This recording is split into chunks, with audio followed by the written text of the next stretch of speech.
Hello दोस्तों, नमस्कार। Learning with each other YouTube channel में आप सबका हार्दिक स्वागत और अभिनंदन है। दोस्तों, यूपी बोर्ड कक्षा 10 के साइंस से संबंधित यह वीडियो आज हम आप सबके सामने पुनः लेकर के उपस्थित हुए हैं। पिछली वीडियो में हम लोगों ने साइंस के अंतर्गत प्रकाश के चैप्टर से संबंधित प्रकाश के परावर्तन के बारे में अध्ययन किया था। पिछली वीडियो में हमने प्रकाश का परावर्तन और परावर्तन के नियम पढ़ लिए थे। आज ठीक उसी के आगे प्रकाश के परावर्तन से संबंधित अवतल दर्पण के द्वारा प्रतिबिंब का बनना, कितनी स्थितियों में अवतल दर्पण के द्वारा प्रतिबिंब बनता है, उनके बारे में हम बात करेंगे। तो दोस्तों, चलिए हम चलते हैं आज की इस अपनी क्लास की शुरुआत करते हैं। आज हम बात करेंगे कि अवतल दर्पण द्वारा प्रतिबिंब बनना। देखिए, अवतल दर्पण द्वारा प्रतिबिंब बनाने की 6 स्थितियां होती हैं। पहली स्थिति होगी जब वस्तु अनंत पर रखी होगी। दूसरी जब वस्तु अनंत और वक्रता केंद्र के बीच में होगी।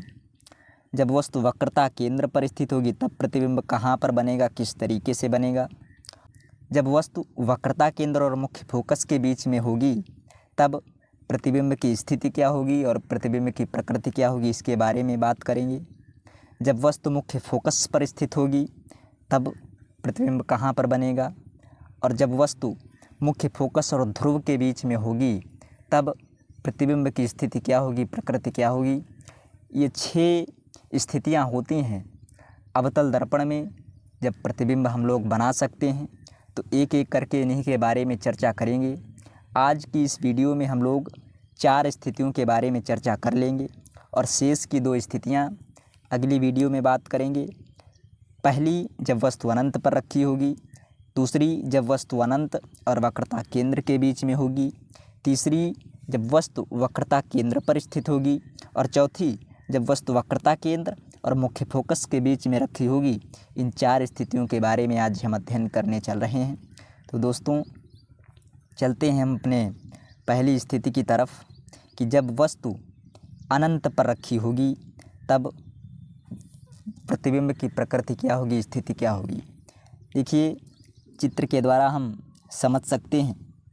ये वस्तु रखी हुई है, वस्तु AB, ये अनंत पर रखी हुई है और अनंत से जब किरणें चल रही हैं, ये किरण चली एक और मुख्य फोकस से होकर के दर्पण से टकराई और दर्पण से टकराने के पश्चात यह मुख्य अक्ष के समांतर हो गई।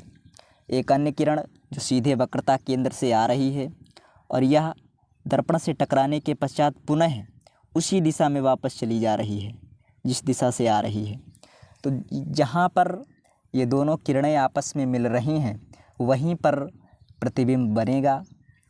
और ये देखिए स्थिति ये फोकस पर यहाँ पर दिखाई दे रही है। यहाँ पर हमको A1 और B1 प्रतिबिंब बनता हुआ दिखाई दे रहा है। इसको हम यहाँ से रिमूव करते हैं ताकि चित्र में साफ साफ दिखाई दे सके। ये चित्र के माध्यम से हम इसको समझ सकते हैं। ये एक किरण चल रही है जो फोकस से जा रही है और दर्पण से परावर्तन के पश्चात मुख्य अक्ष के समांतर हो जा रही है। एक किरण सीधे वक्रता केंद्र से जा रही है और परावर्तन के पश्चात पुनः उसी दिशा में वापस लौट रही है। और ये दोनों किरणें ये यहाँ पर मिलती हुई प्रतीत हो रही हैं और यहीं पर ये हमारा प्रतिबिंब बन रहा है, A1 और B1। यदि हम परीक्षा के दृष्टिकोण से इसको लिखना चाहें तो पूरी व्याख्या की गई है चित्र की। जब वस्तु AB अनंत पर रखी होती है तो अनंत से चलने वाली प्रकाश की किरणें समांतर होती हैं।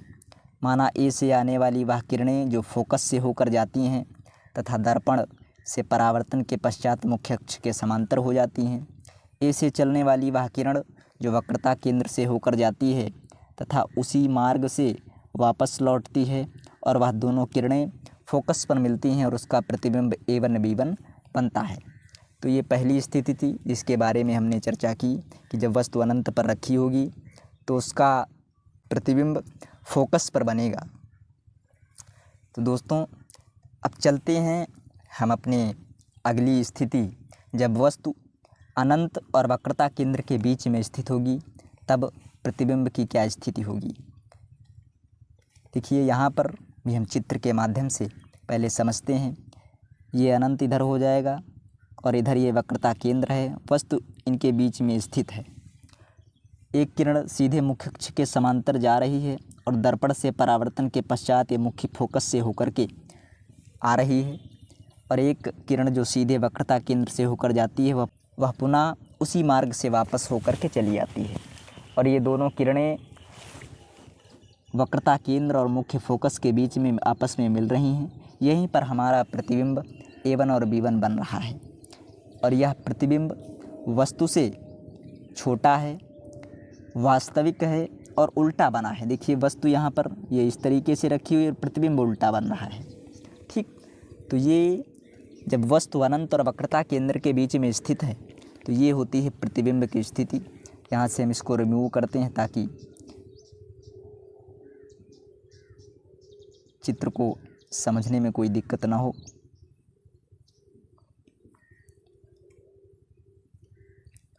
अब यदि इसको हम लिखना चाहें तो कैसे लिखेंगे। जब वस्तु वक्रता केंद्र और अनंत के बीच में रखी हो, बिल्कुल जो चित्र में दर्शाया गया है वही लिखना होता है। अपने मन से भी लिख सकते हैं, या नहीं समझ में आ रहा है तो इसको देख करके समझ सकते हैं और फिर भी अपने मन से लिखने का प्रयास कर सकते हैं। जब वस्तु वक्रता केंद्र और अनंत के बीच में रखी हो तो मुख्य अक्ष के समांतर आने वाली किरण परावर्तन के पश्चात फोकस से होकर जाती है तथा वक्रता केंद्र से जाने वाली किरण परावर्तन के पश्चात उसी मार्ग से वापस लौट जाती है, और दोनों किरणें वक्रता केंद्र तथा फोकस के मध्य मिलती हैं। वहीं पर प्रतिबिंब बनता है, और यह प्रतिबिंब कैसा होता है। प्रतिबिंब वास्तविक होता है, उल्टा होता है तथा वस्तु से छोटा बनता है। ठीक, अब हम चलते हैं अपनी अगली स्थिति। जब वस्तु वक्रता केंद्र पर स्थित होगी तब प्रतिबिंब की क्या स्थिति होगी। देखिए जब वस्तु वक्रता केंद्र पर स्थित होगी, देखिए यहाँ पर ये वक्रता केंद्र है, ये वक्रता केंद्र है C, और यही वक्रता केंद्र पर स्थित है वस्तु। देखिए एक किरण सीधे चल रही है यहाँ मुख्य अक्ष के समांतर, और ये दर्पण से परावर्तन के पश्चात मुख्य फोकस से होकर आ रही है, और ये दूसरी किरण मुख्य फोकस से होकर के आ रही है और ये दर्पण से परावर्तन के पश्चात मुख्य अक्ष के समांतर हो जाती है। ठीक, और ये दोनों किरणें आपस में वक्रता केंद्र पर ही मिल रही हैं, और यहीं पर वस्तु का प्रतिबिंब बनेगा, और वस्तु का प्रतिबिंब वस्तु के बराबर होगा, उल्टा होगा और वास्तविक होगा। तो देखिए इसको यदि हम लिखना चाहें तो किस तरीके से लिख सकते हैं। जब वस्तु वक्रता केंद्र पर रखी हो तो मुख्य अक्ष के समांतर चलने वाली किरण परावर्तन के पश्चात फोकस से होकर जाती है तथा फोकस से होकर जाने वाली किरण परावर्तन के पश्चात मुख्य अक्ष के समांतर हो जाती है, और ये दोनों किरणें वक्रता केंद्र पर मिलती हैं। वहीं पर प्रतिबिंब बनता है। यह प्रतिबिंब वास्तविक, उल्टा तथा वस्तु के बराबर बनता है। तो इस प्रकार से हम ये स्थिति समझ सकते हैं। अब आज के इस वीडियो की आखिरी हेडिंग, आखिरी स्थिति के बारे में हम बात करने चल रहे हैं, और वो है जब वस्तु वक्रता केंद्र और मुख्य फोकस के बीच में स्थित हो। कि जब वस्तु वक्रता केंद्र और मुख्य फोकस के बीच में स्थित हो तब प्रतिबिंब की स्थिति क्या होगी। देखिए यहाँ पर ये वस्तु स्थित है AB, ये वक्रता केंद्र है, ये मुख्य फोकस है, इन दोनों के बीच में वस्तु स्थित है, और मुख्य अक्ष के समांतर चलने वाली ये प्रकाश की किरण दर्पण से परावर्तन के पश्चात मुख्य फोकस से होकर आती है, और एक दूसरी किरण जो सीधे वक्रता केंद्र से होकर गुजरती है, और ये दोनों किरणें वक्रता केंद्र और अनंत के बीच में आपस में मिलती हैं, और यहीं पर वस्तु का प्रतिबिंब A1 और B1 बनता है। प्रतिबिंब वस्तु से बड़ा बनता है, वास्तविक बनता है और उल्टा बनता है।